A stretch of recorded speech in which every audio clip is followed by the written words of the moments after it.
आज आपण मानकु नै आसीछि आजिर नुआ एक प्रसंग। आजिर प्रसंग होछि दांत माड़ीरू रक्तस्राव समस्या। आसंतु जाने हेबा एही दांत माड़ीरू रक्तस्राव समस्या विषय एवं एहार घरोई निराकरण कोन, घरोई उपचार कोन, आसंतु जानि नेबा। आपण माने लक्ष्य करिथिबे केते लोकक क्षेत्र रे दांत ब्रश कला समय बा दांत माड़ी सफा समय दांत माड़ीरू रक्तस्राव होइथाय।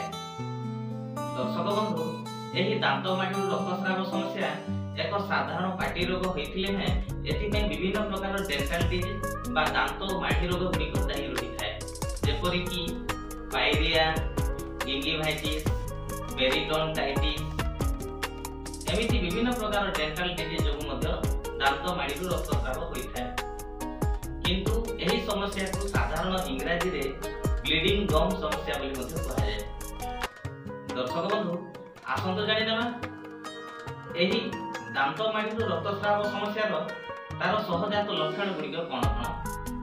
माड़ीरू रक्तस्राव जोगु पाटीटी दुर्गंधमय होइथाय, माड़ीटी फुली जायथाय, माड़ी दरज होइथाय, दांत बिंधा सृष्टि होइथाय, माड़ी रे घा बा अल्सर होइथाय एवं सेतिरु रक्तस्राव होई दरज होइथाय। एमिति विभिन्न प्रकार लक्षण एही माड़ीरू रक्तस्राव समस्या रे सहजात लक्षण गुड़िक सृष्टि होइथाय। दर्शक बंधु, आसंतु जानि नेबा एही दांत माड़ीरू रक्तस्राव समस्या रो तार प्रमुख कारण गुड़िक कोन कोन होइथाय। दांत माड़ीरू रक्तस्राव समस्या रो विभिन्न कारण रहि थाई पारे, जेपरि कि प्रथमतः हेउछि शरीर रे विटामिन सी रो अभाव देखा देबा। परवर्ती होछि हार्मोन रे असंतुलन हेबा बा हार्मोन रे परिवर्तन देखा देबा। नेक्स्ट हेउछि डेंटल प्लाक नामक एक माइक्रो ऑर्गेनिज्म दांत मूल रे लागि रहि जिबा, सेति पई मते होइथाय। परवर्ती होछि माड़ी रे आघात हेबा अथवा जोर रे ब्रश करिबा किंबा हार्ड ब्रश रे दांत घसीबा द्वारा मध्य एही दांत माड़ीरू रक्त स्राव होइथाय। परवर्ती होछि शरीर रे विटामिन के रो अभाव हेबा। जदि शरीर रे विटामिन के रो अभाव होइथाय ताहेले मध्य दांत माड़ीरू रक्त स्राव होइथाय। नेक्स्ट हेउछि किछि क्षेत्र रे ब्लड थिनर औषध जेमिति कि एस्पिरिन, हेपारिन, वारफारिन भली औषधर विभिन्न प्रतिक्रिया जोगु मध्य रक्त पतला होइथाय एवं दांत माड़ीरू रक्तस्राव होइथाय। परवर्ती होछि व्यक्ति जदि एचआईवी भाइरस रे संक्रमित होइथिबो तेबे मध्य एचआईवी किंबा एड्स रोगीक क्षेत्र रे दांत माड़ीरू रक्तस्राव होइथाय। एमिति विभिन्न कारण जोगु माड़ीरू रक्तस्राव होइथाय। दर्शक बंधु, आसंतु जानि नेबा एही समस्यार घरोई उपाय कोन बा घरोई उपचार गुड़िक कोन कोन। प्रथम हेल्थ टिप्स टी होछि भलो भाव रे दांत को सफा करिबा।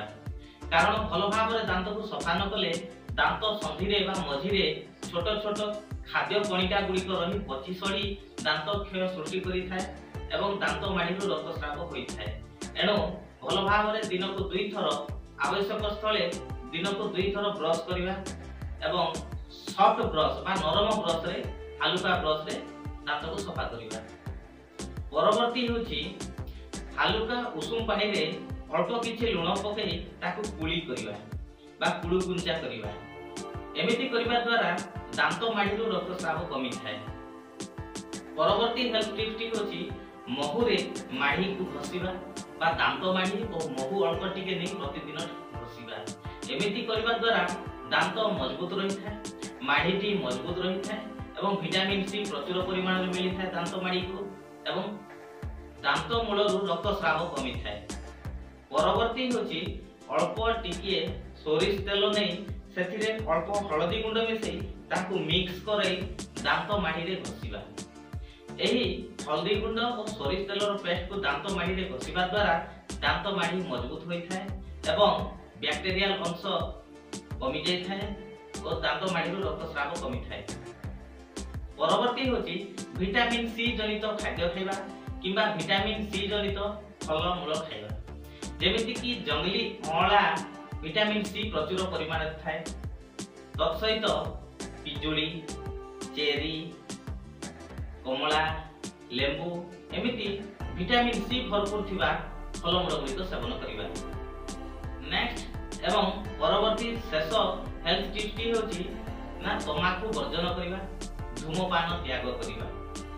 अत्यधिक बीड़ी, सिगारेट, तंबाकू, गुटखा बा मद्यपान करिबा द्वारा शरीर तार रोग प्रतिरोधक शक्ति कमी जाय थाए एवं दांत माड़ी मजबूत हुए नहीं, माड़ी रक्तस्राव होई थाए।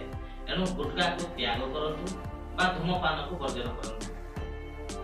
दर्शक बंधु आज भिडियोटी आपण मानकु केमिति लागिला निश्चित रे मतामत देबे, सांग साथी गहण रे शेयर करिवे, सब्सक्राइब करिबा एवं लाइक करिबाटा जमार भूलिबे नाही। आज पई एतिकी पुणी देखा हबो आ गोटे भिडियो रे। धन्यवाद।